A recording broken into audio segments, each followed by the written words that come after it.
દરેક નીતિની સામે કાયદાની રીતે ઊભો રહેતો SSK ન્યૂઝ ચેનલ।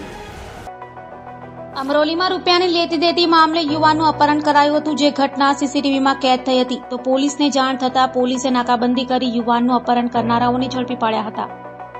સુરતમાં અમરોલી રજવાડી પાર્ટી પ્લોટ પાસે રહેતો યુવક યોગેશ 8મી મેની રાત્રે 9:15 વાગ્યાના અરસામાં સોસાયટીના ગેટ પાસે પિતા પ્રવીણચંદ્ર ગઢિયા સાથે ઊભો હતો। તે વખતે રાખડીના ધંધાના ₹17 લાખની લેતી દેતી મામલે રાજકોટના 5 યુવકો દ્વારા યોગેશને ઢોર માર મારી બ્લેક કલરની ક્રેટા ગાડીમાં અપહરણ કરી લઈ ગયા હતા।